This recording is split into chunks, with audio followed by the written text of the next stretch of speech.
We, the people, are being cajoled, frightened, and bullied into surrendering our democracy and freedom. This film is a rallying cry.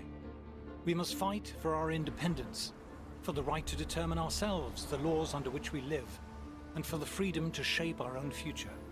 This is the most important voting decision that any of us is going to make in our lifetime. With general elections, it doesn't really matter who you vote for, Conservative or Labour, because you know that in 4 years' time, you can change your mind. This time you can't change your mind. This time is for keeps. In this film, we'll see how the EU works.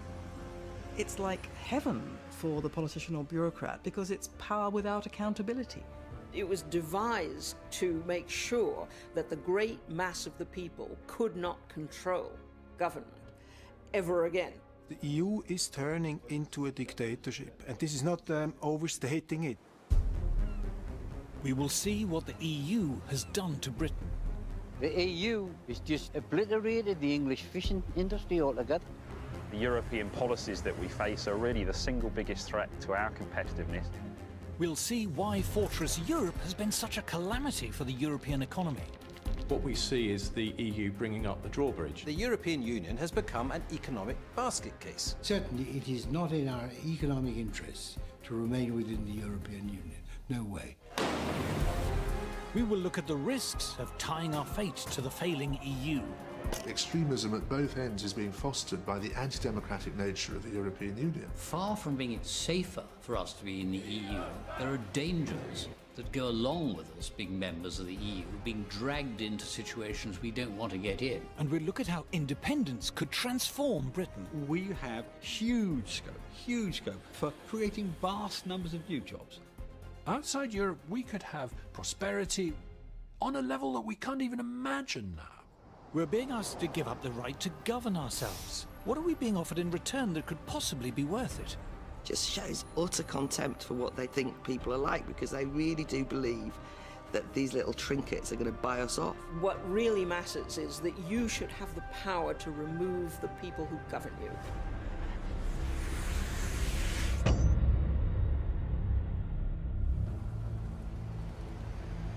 We're about to choose how we want to live our lives. This is the single most important political decision any of us will make in our lifetimes. It's been more than 40 years since we were last asked. It could be a half-century before we're asked again, if we're asked at all. I think this is the last chance that we'll be able to vote on EU membership when we still have a recognisable identity as Britons. And what makes it scary is that if we go the wrong way, we're in it for certainly my lifetime, and probably my kids' lifetime. I'm on my way to Brussels to better understand the deal that's on offer. This is about our ability to say to ourselves that we are a genuinely democratic and free people. That's how important this is. In return for our democratic rights, we've been promised prosperity and security. Are these promises convincing? The choice before us is all about democracy and how highly we value it. The word democracy comes from the ancient Greek. The demos is the people. The people are meant to be in charge, not politicians or bureaucrats. They're meant to serve us, not rule us. We have given them some power, but only temporarily, and we can take it away from them if they displease us. That's the theory. The EU, s'il vous plaît. Straight off, there's a snag. On my quest to understand the EU, my first challenge is to find it. There are over 90 EU buildings here in Brussels, and a load more in Strasbourg and Luxembourg. As impressive as the modernist buildings is the number of directorates, councils, commissions and ministries which occupy them. But here the EU slips its first cog. For a democracy to function, there needs to be transparency. We, the people, need to know how the system works.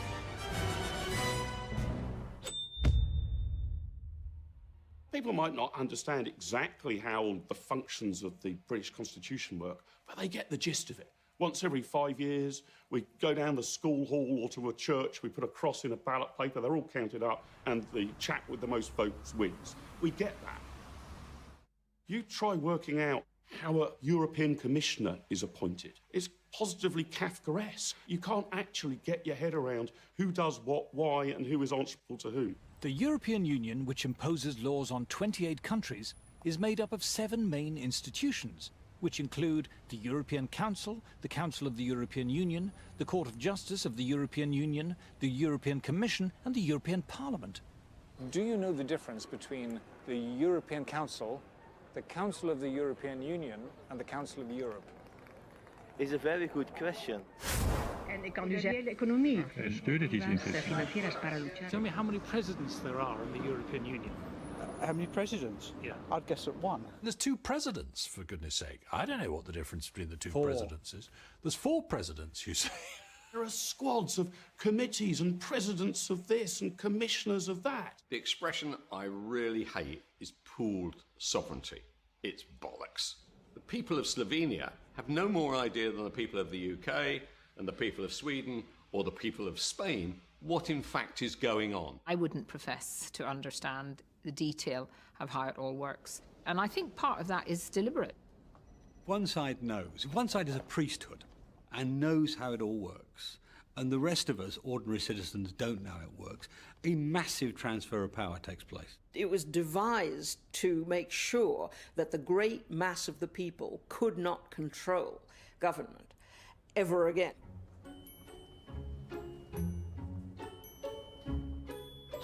Problem number 2. For a democracy to function, you need to know who's running it. A democracy only works if you know who your representatives are. David Cameron, tough, tries to hide it, probably quite a nasty piece of work. Tony Blair, oily. There is only room for one in the lifeboat, Tony Blair. The ordinary voter, who's going to hand them all this power, can make up their mind whether they like them, dislike them, because they see them in the papers, they hear them on the radio, they watch them on the telly. Do you recognise this man? No. Do you recognise that man? No. I challenge you to name almost any of them. Do you recognise this guy? No. There's that chap Juncker. Is he one of them? I didn't know whether it was just the British being a bit thick, so I thought I'd ask some folk in Brussels. Yes. Martin. Martin. Can you tell me who that is? No. Who are all of these Eurocrats? Who are they answerable to? Ah, but here we come to problem number 3, accountability. Would it help if you knew who they were? Because you don't have any power over them, so what's the point? In the EU, there's a thing called a parliament, but it's not a parliament as we know it. In the EU, the parliament isn't in charge. Have you ever known anyone know who their MEP is? Nobody does. It's because we know that they're not actually being voted into a meaningful position of lawmaking. This is the only parliament the world's ever invented where you cannot initiate legislation, propose legislation, or even the repeal of legislation. All of that comes from the unelected European Commission. So you can't propose a law and try and get it passed? No, absolutely not. Parliamentary democracy, once every 5 years, you can throw everything out of the window and start again. With this, once something is European law, there is nothing through a democratic process the voter can do to change it. The people whom we elect to go to Brussels have almost no power at all. They do what they're told. Got even less power than the House of Lords, for goodness sake. Our votes for these people are pointless. They are fundamentally pointless. The European Parliament's an irrelevance. The European Union bureaucratic structures, who are appointed, not elected, have all the real power. The real power in the EU, including the power to legislate, resides not with the Parliament, but with EU officials. They debate their laws in secret. We are not allowed to hear or read their deliberations. Do you know the name of Britain's European Commissioner? No. Have you heard of Jonathan Hill? No. No. Did you vote for him? No. Did I vote for him? No. No.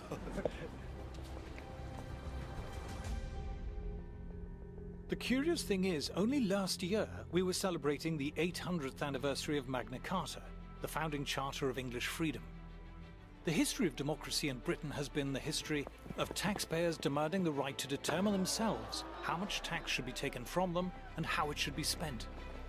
If I'm going to be asked to pay taxes, I want to be told where they're going, and if they're spent badly or stupidly, I want to be able to remove from power the people who are spending them.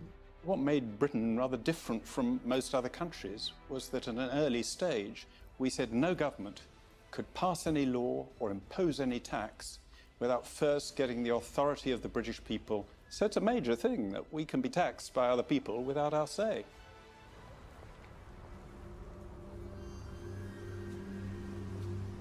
We are now subjects of a vastly complex state machine run by anonymous officials whom we didn't elect, but who have the power to impose on us laws that we haven't debated and have no democratic means of repealing.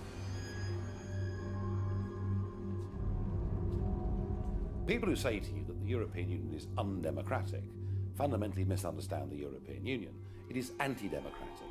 But to EU officials and politicians, it's like a warm bath. It's like heaven for the politician or bureaucrat because it's power without accountability. The reason why all the major political parties are massively in favour of Europe is because when their careers are blown out of the water here, they're stumbling around for a job. No commercial organisation is going to hire them. They know what a collection of shits they are, right? There's only one place that will hire them. They can get a job there, which gives them the freedom not to have to face the electorate. It's extremely well paid, it's more or less permanent, they don't have any constituents and they don't have any worry about being thrown out at elections. So they say, stay with the European project, I'll be making myself 200-300 grand a year. It'll be fantastic, and at the end of it I'll get a peerage. It's great.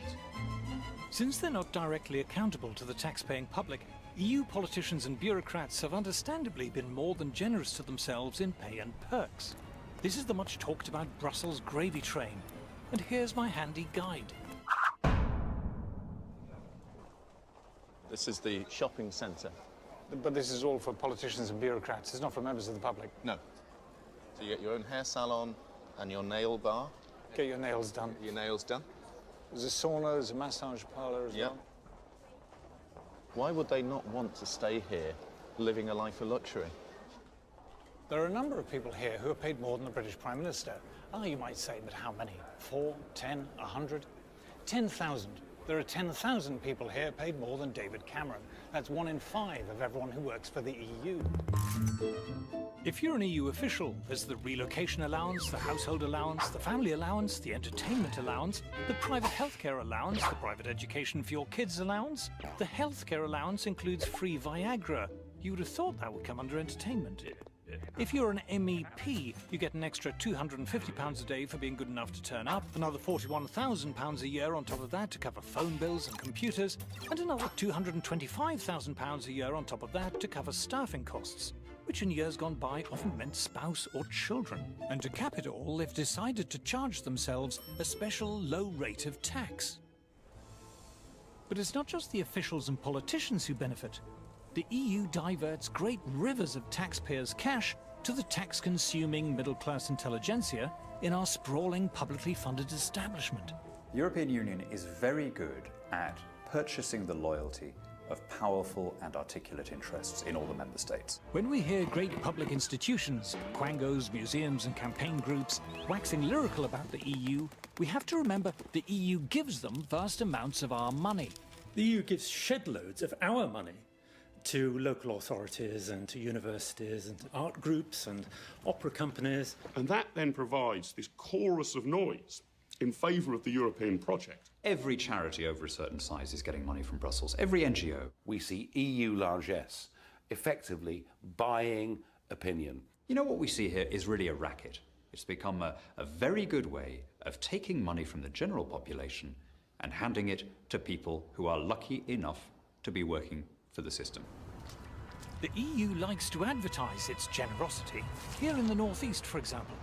European Union investing in your future. Isn't that good of them? I wonder where they got the money.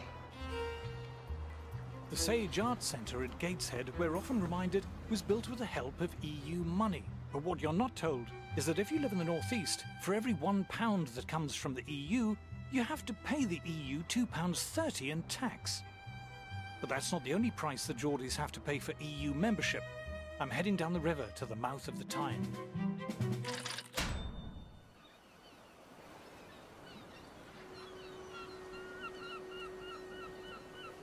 The reward for giving up our sovereignty, we're told, is greater influence in Europe.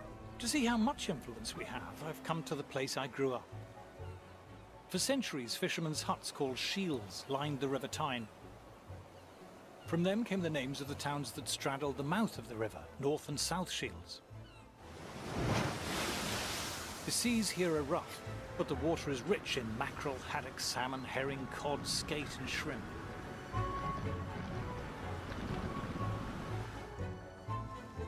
By the early 20th century, 14,000 tons of fish a year was being landed here at North Shields. There's a daily fish auction here still, in a building part funded by the EU. £24 in, 24 you back in, 24 in, 25, £25. 40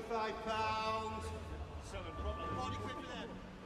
30 pound for them. In a corner of one of the halls sits fewer than 100 boxes, part filled with fish. A dozen or so fishermen and merchants surround them. £26, 27, £27 yen, 28, £28, 29, £29, £30, £30. 74-year-old fish merchant John Ellis has been buying at this auction since the 1950s. Better place, £6 with it. When I started working down here, there was about 200 firms working on the quay. There was haulage firms on the quay who had 30 and 40 wagons that used to ship the fish away. And how many boxes would there be in the market then? In them days, 8, 10, 12, and then you would get also, you 12, get 1,000. 12,000 boxes a day? Uh-huh. So of different place? You have an X, man. You couldn't get moved. Now with this, well, I think the average for the year, it'll just be about 200 boxes a day. So it's quite nothing, isn't it?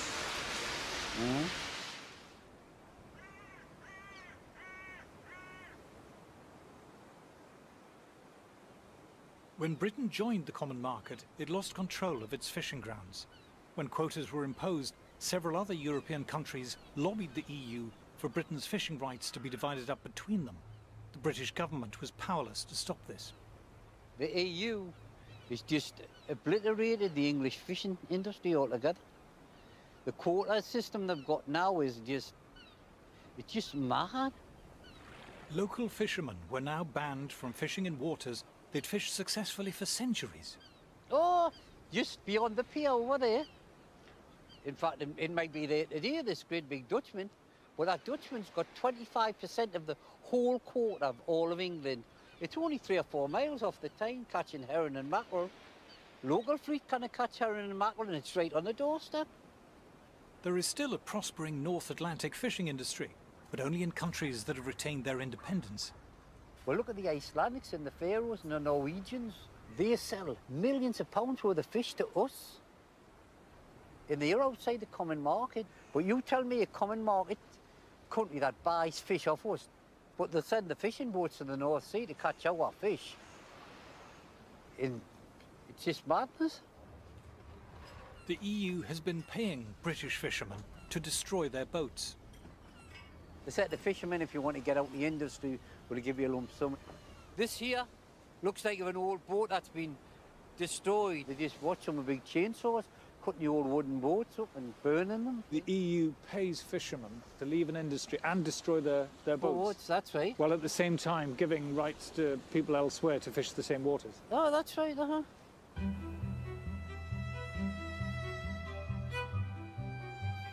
For the fishermen here, being in the EU does not mean that Britain has greater influence over European affairs.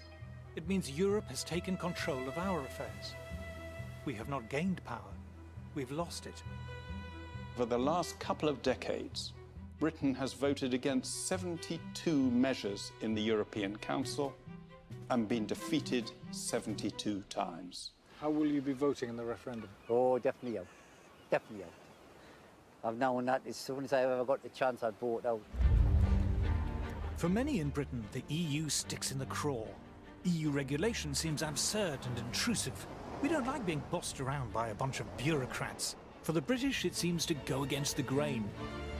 There's a huge cultural difference. I've seen it for myself when I was in government, when I went to meetings of the Council of Ministers. They thought I came from another planet. There is still in many parts of the continent a notion that the way that society should be organised is to have a class of wise, experienced, public-spirited experts who will run things in the best interests of all.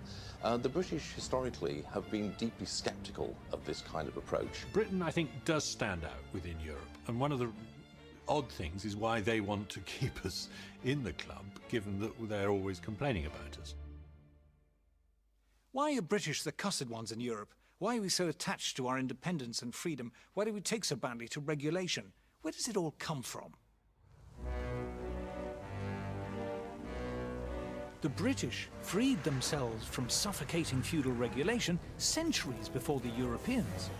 While serfdom still existed in large parts of Europe, the free British were carrying out the great commercial and industrial revolutions that gave birth to the modern world. In the 19th century, unregulated Britain was the pioneer of global free trade, workshop of the world, dominating the world economy like a leviathan. Even on the eve of the First World War, Britain was building around 60% of the world's commercial ships and owned almost half the world's cargo-carrying ocean-going steamers. But the First World War changed everything. New ministries were set up as the government extended its control over every aspect of British life. Industry became heavily regulated. First shipping, then the collieries, railways, canals, and agriculture. The Great War is, in this as in many other respects, a great watershed in British history. During the war, there's incredibly detailed state control of a whole range of industries. By the end of the war, there's a feeling that there needs to be much more permanent regulation and control of society by the state. A company was no longer private property. It was a national asset to be directed from above. The government increasingly thought that it should plan, it should control, it should regulate. When the war was over, so was the excuse for government regulation, and many were scrapped, but not all of them, and not for long. British government sought to deliberately cartelize and control the major sectors of the British economy, basically checking the spirit of initiative and innovation that had been such a dominant feature of the British manufacturing sector in the 19th century.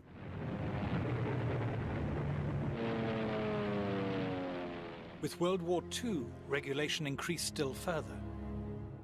War planning gave politicians and administrators unprecedented control over our lives.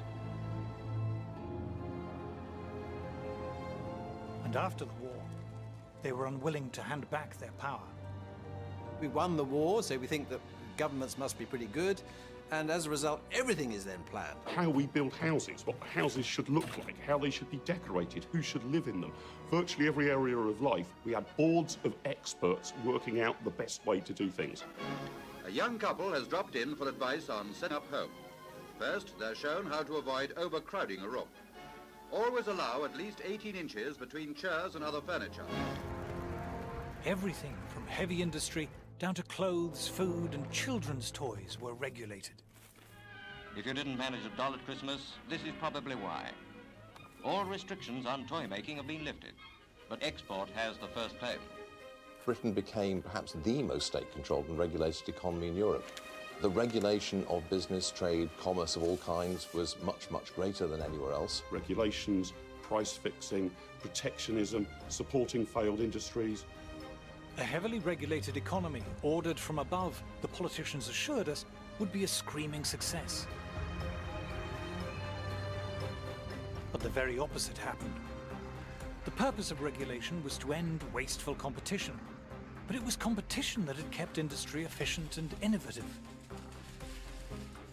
Nimble entrepreneurs who were rewarded for success and punished for failure were now replaced by plodding bureaucrats ticking boxes. Productivity and output plummeted. Shortages pushed up prices. the buying power of the average wage, £5 to £6, has shrunk at an alarming rate. But first among offenders in increasing prices was the government itself. Coal rose, affecting other industries. Electricity charges went up. Then as we get more money, everything goes up, doesn't it? It must be this inflation they're all talking about.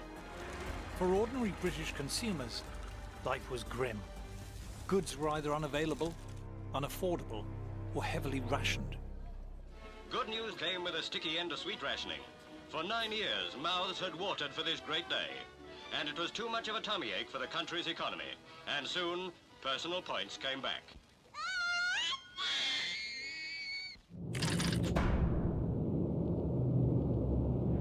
Over in Germany, it was a different story.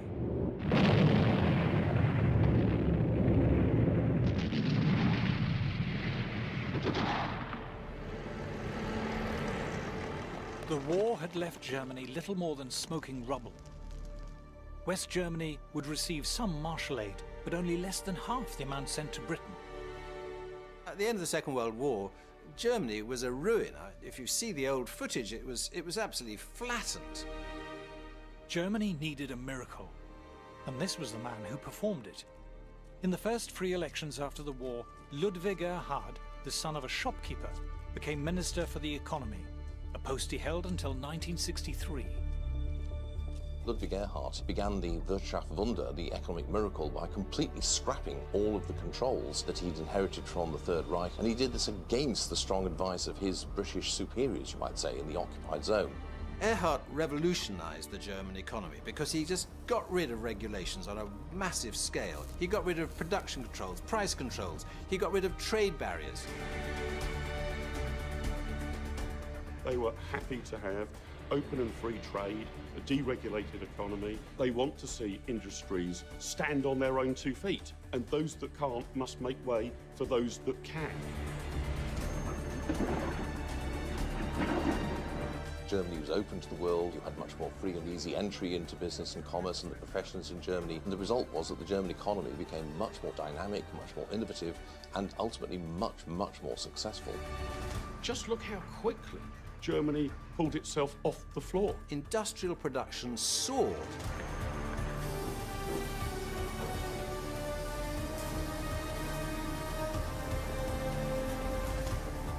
In Britain, there were shortages and rising prices. In Germany, goods were abundant and wages rose steeply. The result for the ordinary person in Germany was sensational, because the production of all consumer goods rose, the prices came down. Britain, who won the war, was still rationed for year after year after year, whereas Germany, who lost the war, rationing was abolished. Before you know it, just a decade or two of this approach, and it's a powerhouse of Europe. Contemporaries described it as a miracle. By the time Erhard left office, he had transformed Germany from a pile of smoking ruins to the third biggest economic power in the world.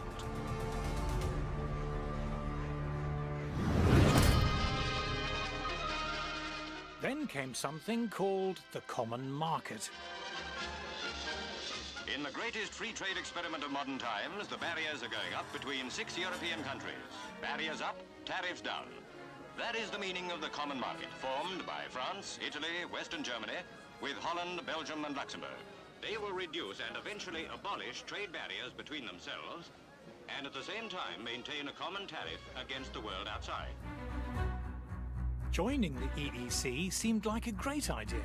It meant escaping the dismal, dreary confines of post-war Britain.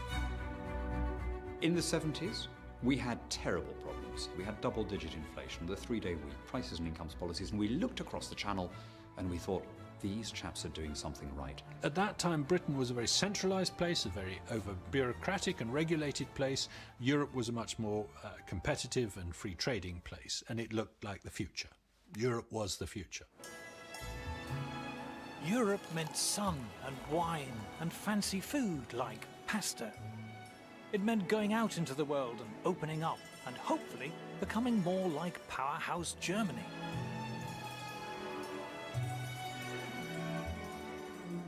But the architect of the EEC was not German. He was French.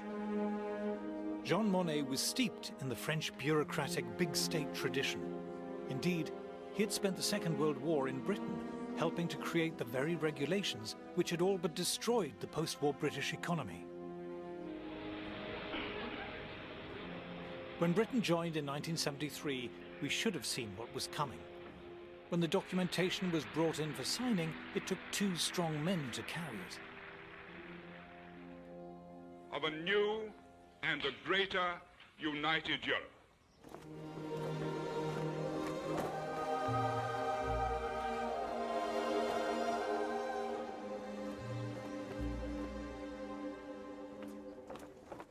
It soon became clear that the common market was so much more than a trade deal.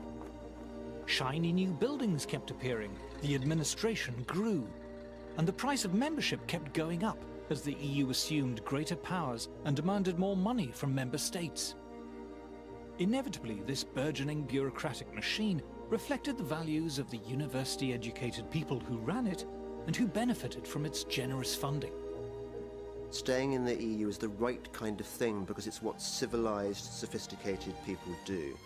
If you believe in the EU, you believe in the arts and arts funding. I think there is a mindset amongst the cultural and the political elite that their role on the planet is to direct the lives of the rest of us. They think that ordinary people need to be controlled and looked after. They think the world needs to be ordered from above and that they should be the ones doing the ordering. There's a tremendous snobbery built into the whole project. The idea that you are part of the elite which should decide how the little people live their lives. These people up here, the intellectuals, are looking down on the plebs and saying, you aren't bright enough to decide the future of your country.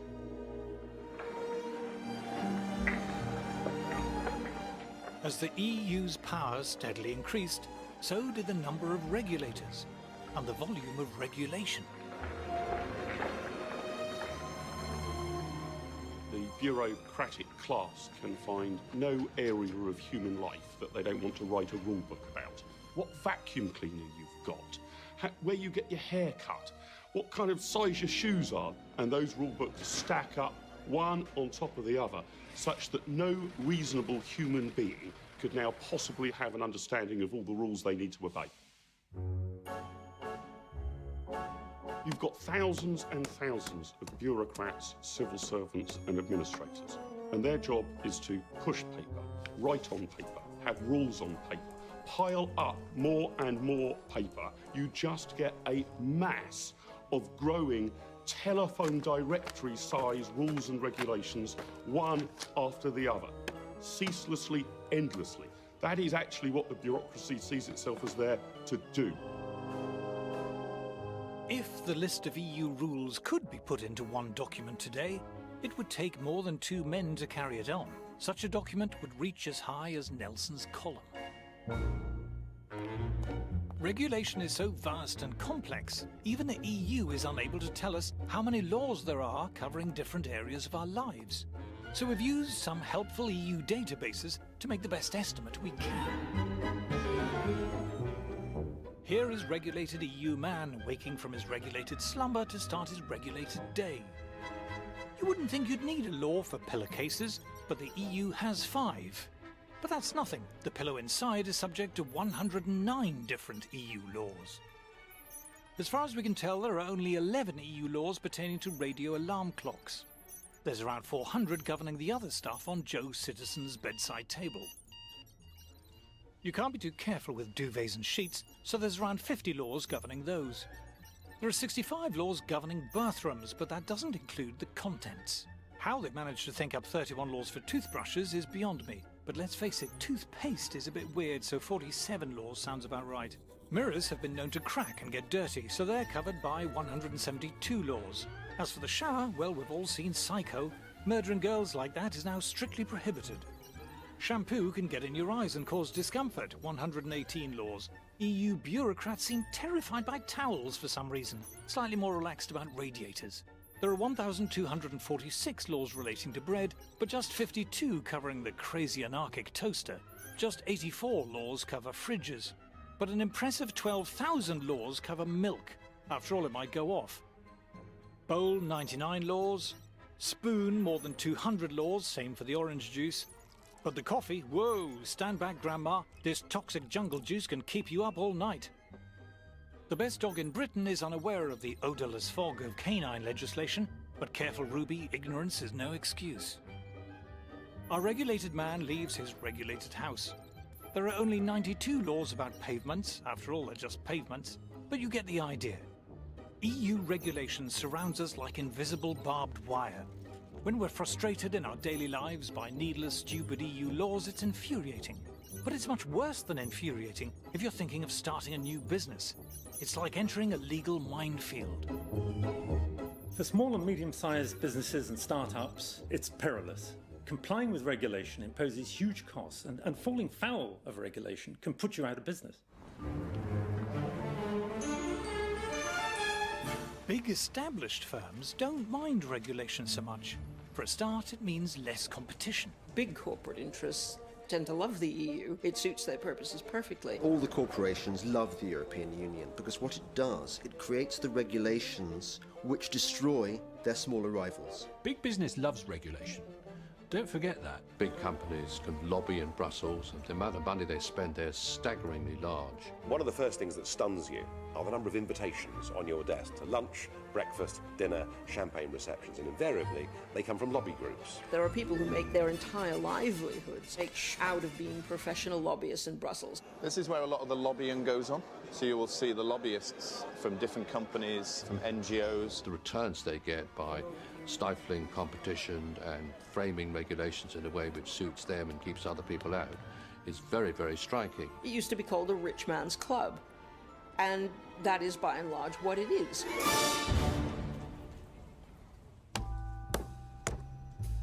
But regulation doesn't just stifle competition at home. To illustrate this, let us imagine a less than efficient European manufacturer. The firm was great back in the day, but over the years they've let things slip a bit. The factory's a bit shabby, but it's homely, and they like to do things the traditional way. What they lack in efficiency and new ideas, they make up for in old-world charm. Oh, crikey, what's this? A pesky new rival firm somewhere in Asia. They've got lab coats. And just look how good he is at maths. His mate too, not quite as good. And they're checking all the products, the big swats.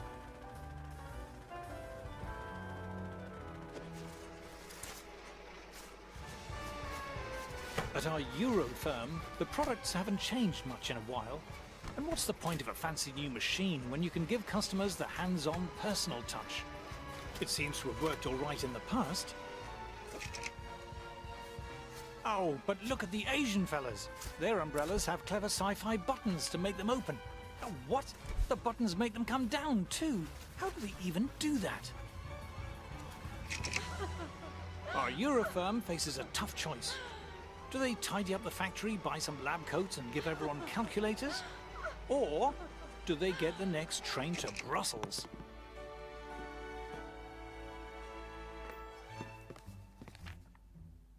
Over at the EU Directorate of External Relations Commission Council, a sympathetic official hears the problem. These blasted Asian brollies are better and cheaper. Aha! This is just the kind of abuse the EU was set up to tackle. The official comes up with 3 brilliant solutions. 1. Tariffs. Let's slap a tax on all those fancy Oriental brollies. 2. Quotas. Let's limit the number of Asian brollies coming in. 3. Complex and cleverly drafted regulations, saying you have to wear braces and eat spaghetti to make brollies. With protectionism, you are basically trying to protect industries that otherwise wouldn't do very well in a competitive environment.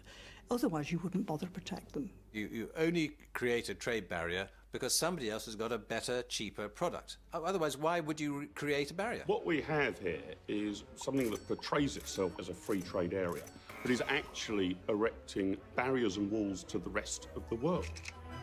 Our inefficient manufacturer is delighted. But how about the rest of us?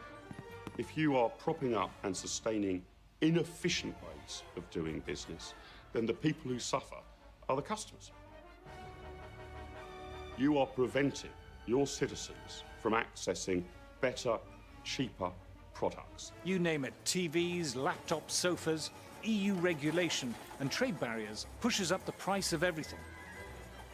The cost of living goes up, Europeans get poorer.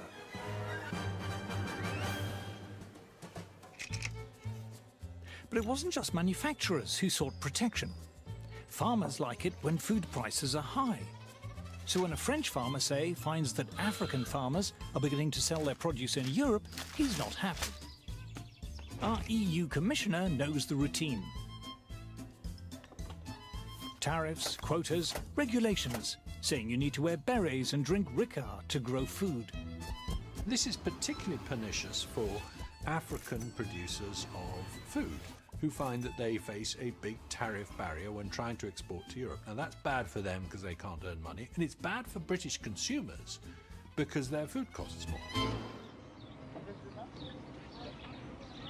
But not content with trade barriers, farmers wanted the EU to drive food prices still higher. To that end, the EU bought gigantic amounts of agricultural produce and simply allowed it to rot, creating an artificial shortage which pushed up prices. These were the famous wine lakes and butter mountains. In northern France, part of the so-called Butter Mountain. The British say that heaps of butter like this are indefensible follies. The French say they're necessary and completely sensible. It didn't take long for people to wise up to the absurdity of it.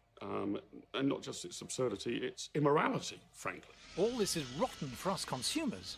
Because of the EU, for decades, food and drink has cost far more than it should. It adds between 10 and 20% to the cost of food.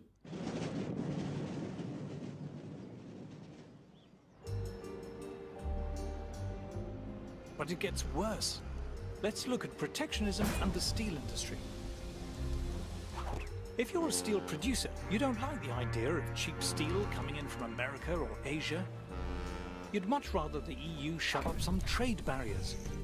Great for steel producers, but what if you're a steel consumer? Suppose you make bridges or railway lines or cranes or robots or ships or trains or cars or space shuttles or other things made of steel. You now have to pay more for your steel than your competitors in, say, South Korea or Brazil. Protecting one producer has raised costs for other producers. The disease spreads. Instead of one uncompetitive industry, we now have many. To see how this works in practice, I've come to the Tate & Lyle sugar refinery in London.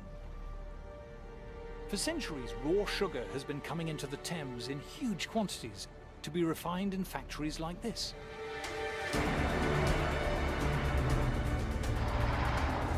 In the raw sugar shed, over 60,000 tons of raw cane sugar stands ready for processing.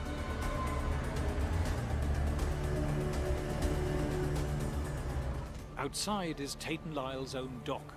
In years gone by, this was crowded with boats from countries like Brazil and Australia and India, queuing up to offload their cargo. The European Union is the biggest drag on the competitiveness of our business. And what precisely are they doing, which is the problem? Well, you can see behind me on the jetty today that there's no boat here with raw sugar, and that's precisely our problem. The boats that deliver our raw sugar here to London, the sugar on them, the cost of that is inflated by the fact that the European Union restricts who we can buy that sugar from, and on much of the sugar they also charge us import tariffs. When inefficient European beet sugar producers asked the EU for protective barriers against cane sugar producers around the world, it was a blow to refiners like Tate & Lyle. On some of the boats of sugar that we bring in, we can be paying anywhere between 2 to 3.5 million euros in extra costs because of the European policies. As costs have risen, so has the price of sugar for consumers, while Tate & Lyle's turnover and profits have been hit. It threatens the 850 jobs here in East London, and it's meant that we've had to downsize the refinery by about 50% since 2009. How strong is the feeling against the EU at the moment here? Walk around the refinery, talk to the people here. They absolutely know that no matter how hard they work, no matter how productive they are, the regulations that the European Union set can still crush us. Protecting inefficient producers ends up dragging down good producers. Whereas up till 2009 we were exporting 300,000 tonnes of sugar, because the European regulations have made us uncompetitive. Not only have we stopped exporting that sugar, but we also now face around 250,000 tonnes of imports into the UK to compete with as well. So it's a double whammy, if you like. And we estimate that probably costs the UK economy something like 80 to 90 million euros a year, just for this one factory. Instead of looking out to the whole world, what we see is the EU bringing up the drawbridge. The EU has slid from free trade into crony capitalism and protectionism. Protection hurts consumers who have to pay more for inferior products. It hurts industries whose costs are forced higher. In the end, it even hurts the firms who are protected. Protecting a firm from competition does not make it more competitive. Suddenly you can relax and put the kettle on. Competition forces you to be sharp and buck up your ideas. Remove that and it's like pulling the plug out. By protecting more and more industries year after year, Europe has ended up with a moribund, ailing economy. If you prop up failing, antiquated businesses that can't naturally compete, you get stagnation in the economy, not growth. Protectionism impoverishes all of Europe. It makes all of us worse off. Then the shock came, when the World Trade Organization, or WTO, was set up. The walls of Fortress Europe began to crumble. From the developed world to the developing world, the tariff reductions are expected to sow the seeds of global economic growth. The World Trade Organization, where both we and the European Union are members, has made huge progress in sweeping away tariffs and other barriers. We have begun to see an opening up of the markets, thanks largely to the World Trade Organization. Every major country in the world is now bound by its rules. Tariffs and other trade barriers were shredded, as you can see.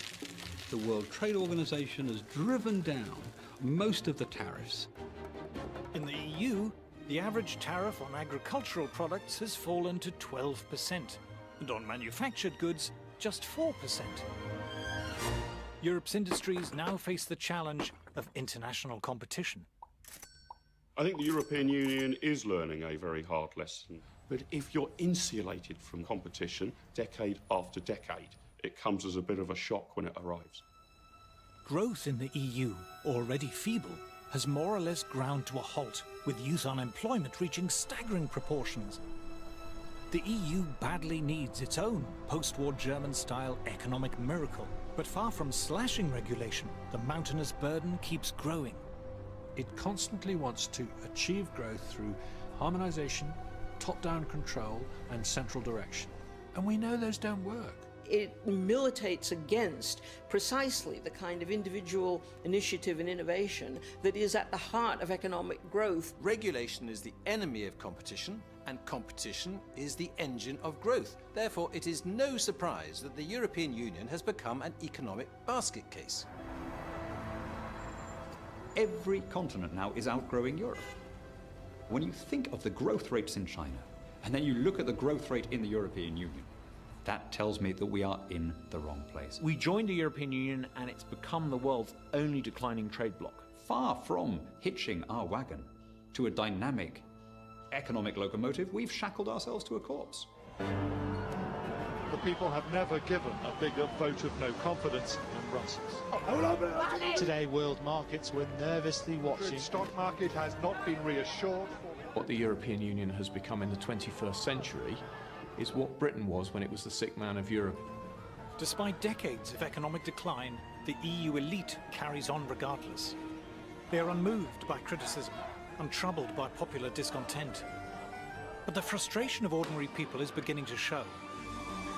We now have to focus on constructing a firewall to prevent contagion within the Eurozone. What you can see everywhere is a conflict between the visions of a rather narrow kind of professional middle class which has dominated European politics and the reaction against it by the larger bulk of the European population. Eventually, if you stuff dictatorship down the throats of people who don't want it, they will rebel. Unfortunately, in many places, it's taking a very unpleasant form of right-wing populist nationalism. Extremism at both ends is being fostered by the anti-democratic nature of the European Union. What do we see? Far-right parties, ultra-nationalist parties. We don't know what the future of Europe is going to look like, but at the moment it's not looking good. We don't know what political forces are going to rise in the future. We don't know what conflicts we might be dragged into. Far from being it safer for us to be in the EU, there are dangers that go along with us being members of the EU, being dragged into situations we don't want to get in. Marine Le Pen's far-right party came first, winning 25% of the vote.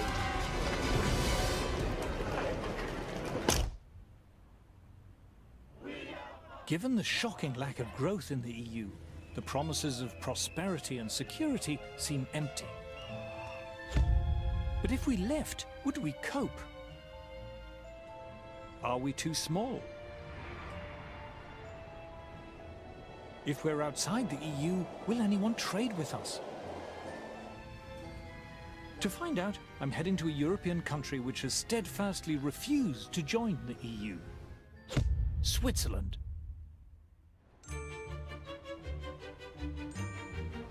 It's very pleasant arriving in Zurich. The station's lovely. The bit round it's lovely. In fact, everything's lovely. But then, this is the wealthiest city in the world, ranked as having the highest quality of life in the world.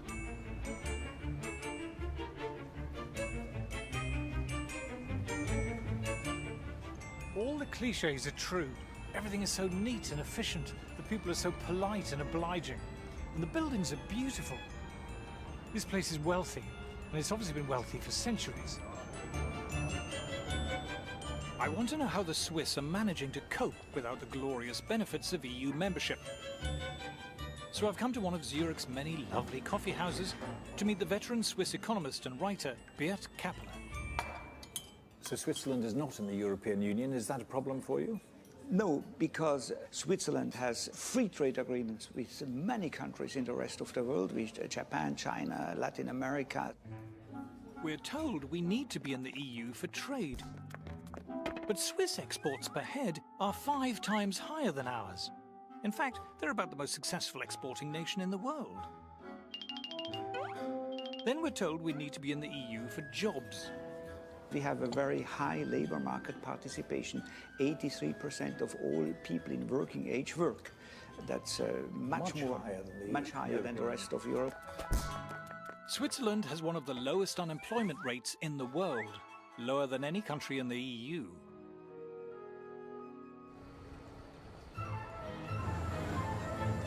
Don't be fooled by the mountains, the cows, and the cuckoo clocks, which are German, by the way. Switzerland is an industrial giant. You might have heard of Nestlé and Novartis and Roche, the mining firm Glencore, Liebherr Cranes, the high-tech engineering firm ABB, and of course every posh watch firm you can think of, from Rolex and Omega and Tag Heuer to Patek Philippe and Zenith and Breitling. These are all world-beating giants. Just look at the most valuable companies in Europe. Novartis, Roche, Nestlé, they're all Swiss. Yep, Europe's biggest companies aren't even in the EU. Zurich is also one of the world's largest financial centres, despite having a population of less than 2 million, with global firms like UBS and Credit Suisse. Per million of inhabitants, Switzerland has more multinationals than, I think, all other countries. No surprise, then, that Switzerland is about the richest country in the world, with a GDP per head around twice as high as ours. To make the point that actually if we left the EU, we'd be just like another Switzerland, I think is totally bizarre. It is one of the most prosperous countries in the world. Switzerland doesn't just do a bit better than us, it does fantastically better than us. Needless to say, the Swiss are better paid than us, with average wages again around twice as high as ours. What's more, there is far greater income equality here. labor incomes are about as equally distributed as in Scandinavia. If you think high tax rates lead to equality, look at Switzerland. They have far lower tax rates than we do, but very high levels of income equality. So, without the EU's help, the Swiss seem to be scraping along just fine. But how do we account for Switzerland's truly staggering success? I've come to the offices of the Swiss magazine Die Weltwoche, or The World This Week. The reason why Switzerland is successful economically is that Switzerland is not a member of the European Union. In the EU, it's politicians and bureaucrats determining what the people have got to do. I mean, it's a top-down system in the EU, and Switzerland is, I would say, the epitome of a bottom-up system. Switzerland is the perfect opposite to the European Union's crumbling model. Switzerland is a kind of super-democracy, far more democratic than Britain, let alone the EU. Switzerland's one of the oldest constitutions in the world, and it's one of the most democratic. It's not up to the Prime Minister whether a referendum should be held, it's up to the people. You get 50,000 signatures and they have to hold one. The people in Switzerland decide everything. It's very different to elite conception of politics, where an enlightened elite decides and knows better. Here, the people knows better and politicians have to conform. Why is the Swiss state successful? Because our politicians are forced to fulfill the interests of the people. Key to their success is the fact that their class of bureaucrats and politicians, if you will, is kept on a much tighter rein and much greater control by the public. You simply cannot get away with the kind of grandiose plans that you find, say, in France, in Switzerland. The Swiss public simply will not tolerate that. The Swiss economy ranks as one of the least regulated in the world. And according to the EU itself, Swiss industry is also Europe's most innovative. Too much regulation stifles innovation, limits creativity, and so we think this should be the foremost endeavor of politicians to eliminate regulations and not to create them. Switzerland is one of the least regulated economies in the world, and it's also one of the richest countries in the world. This is no coincidence. Do it like the Swiss, have some arrangements with Europe, but be independent and look to the world. Ah, being like Switzerland. That sounds good. But is it that simple? To trade with Europe, won't we need a trade deal?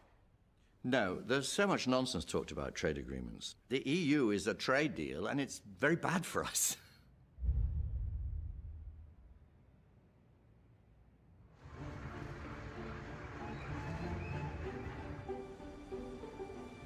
There's an old-fashioned view among politicians that trade is something that politicians organise.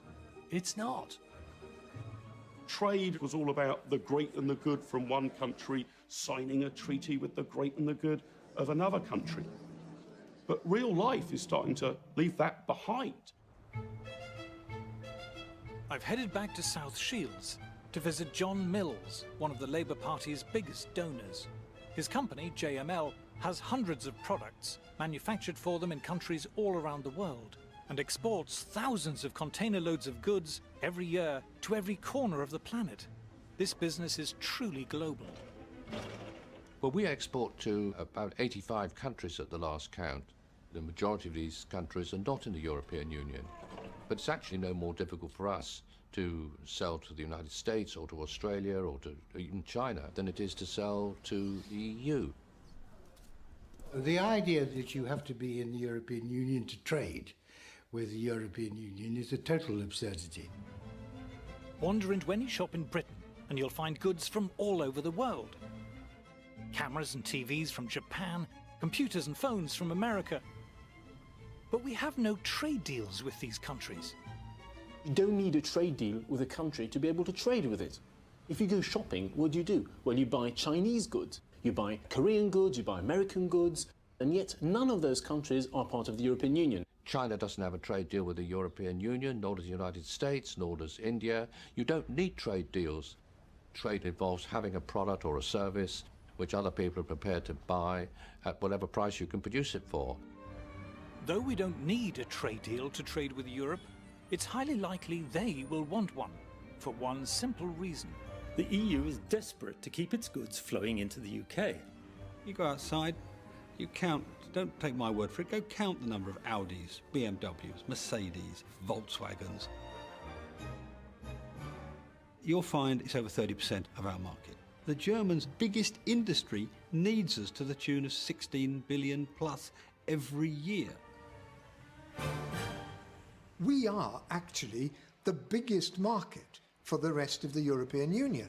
We are not a supplicant. We need a bit of self-belief and a bit of self-confidence. Even though we're EU members, since the turn of the century, the proportion of British trade with the EU has been in steep decline, while trade with the rest of the world has been rising sharply. There's no trade deal at the moment with China. The EU does not have one. But if you look at Anglo-Chinese trade over the last 10 years, say, that has been growing several times faster than Anglo-EU trade, where of course there is a trade deal. Our percentage of trade with the EU is falling virtually by the minute. I mean, it's tumbling even as we conduct this interview. Every single year that goes by, the percentage of British overseas business that is done outside the EU grows at double the rate of the business we do inside the EU. They need us more than we need them. Ah, but what if the EU proposes a trade deal which forces on us open borders and other stuff we don't like? If a proposed trade deal is unacceptable to us, whether it's with the EU or anybody else, we just don't sign it. It's true that British companies who export to the EU will have to comply with EU regulations. But it's also true that EU companies wanting to export to Britain will have to comply with ours. Germans who export to America must abide by American regulations, likewise for American exporters to China, and Chinese exporters to Brazil, and Brazil to the EU. Every exporting company in the world has to comply with the laws of the place they're exporting to. Trade deals make no difference. One of the arguments put by the in crowd, the Remainers, is, oh, well, you know, it takes a long time for Europe to come up with a free trade agreement. It's taken 9 years to come up with a free trade agreement with Canada. Well, this is a very good reason to leave. In the globalized 21st century, you don't need a trade deal to trade, and yet they're still useful. The question is, are we more likely to have bigger and better trade deals inside the EU or outside? Let's add up the GDP of all the countries that have trade deals with the EU. It comes to £5 trillion. Golly, that sounds a lot. But look at Switzerland, 29 trillion. And what about tiny Singapore? They've got trade deals worth 7 times as much as the EU's. And South Korea, 9 times. Chile, population 8 million. It's got 50 trillion. Unbelievable. But let's cheat. Let's add to the EU pile the value of its own internal market, as if it had a trade deal with itself. It's still rubbish. You can't throw a shipping container without hitting a country with better trade deals than the EU. In fact, if you're trying to avoid trade deals, joining the EU is probably the best thing you can do. The EU has got no trade agreement with China or India or Russia or the United States. I mean, it's staggering that they haven't managed to achieve that. Of Britain's top 10 non-EU trading partners, the EU has trade agreements in place with only 2. As far as trade deals go, being part of the EU cuts you off from the rest of the world. Our history is a trading, buccaneering history, you know, back to Drake and beyond. And that's what we're good at. At the moment, our hands are shackled by being in the European Union. We've got a much, much better opportunity, really, for striking good trade deals if we're outside the EU than if we're inside. If we left the European Union, we could very quickly establish free trade deals with the most dynamic parts of the world economy. Today, Europe doesn't look like the future. The future consists of nations in Asia and America and Africa. Getting stuck in Fortress Europe is the worst thing that could happen to us. The idea that we have to stay in the EU for our prosperity is wrong-headed. Why do we need to attach ourselves to the one part of the world that's doing really badly? Within Europe, we know what our future's going to be to some extent. It's going to be pretty stagnant, while the rest of the world roars ahead. We have huge scope for creating vast numbers of new jobs. Being obsessed with just this corner of the world is being a little European. Outside Europe, we could have prosperity on a level that we can't even imagine now. Escaping Fortress Europe could be a new start for Britain, a return at last to the global commercial and trading giant we were in the 19th century. If we embrace free trade and escape the stultifying restrictions of EU over-regulation, there's the potential for an extraordinary economic renaissance. Britain is a great country. I think our economy is poised for much greater things. But I think in the last 2 or 3 decades, something really interesting has happened in this country. We've changed. We've embraced entrepreneurialism. Young people now want to go it alone. They want to run their own businesses. They want to be self-employed. They don't want to work for these big multinationals anymore. They want to build their own multinationals. But to recover this level of prosperity, we must take back the right to govern ourselves. We're being asked to trade in our freedom, and look what we're offered in return. It's about bread and circuses, isn't it? Bread and circuses for the little people. The political class say to us, you needn't worry about sovereignty or any of that stuff. You're going to get better mobile phone rates, and that's the good news. And you're going to get slightly cheaper holidays. And those are the things that really matter to you, aren't they? Because you're one of the little people. I mean, would you really trade in your national identity for cheaper mobile phone calls when you're abroad? They're treating us like natives in the 18th century, but Captain Cook lands on the shore and he starts handing out these beads and trinkets, and we're going to be happy with that, and we're going to sell them out country for them. Just shows utter contempt for what they think people are like, because they really do believe that these little trinkets are going to buy us off.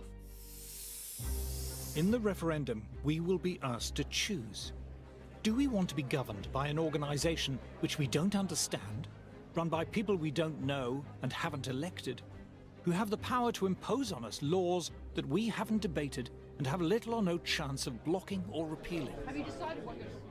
We need to regain the right for British people to make British laws.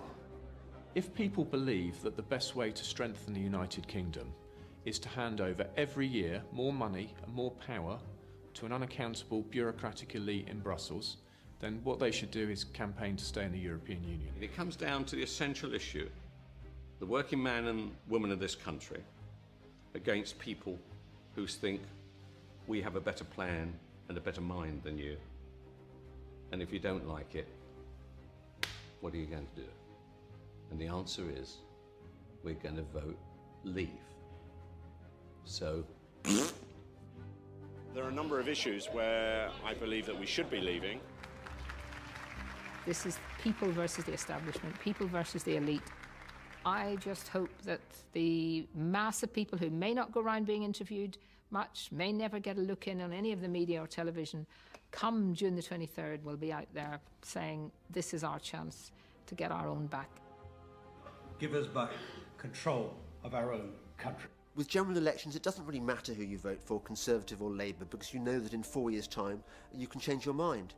This time you can't change your mind. This time is for keeps.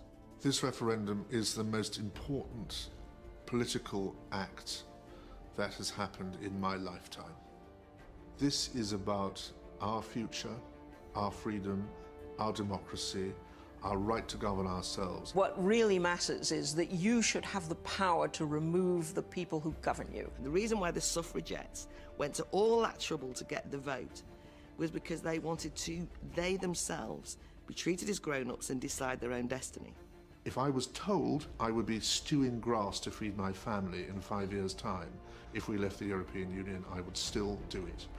It's time to regain our freedom and independence, the right to decide ourselves how we live our lives. There's a lot at stake here.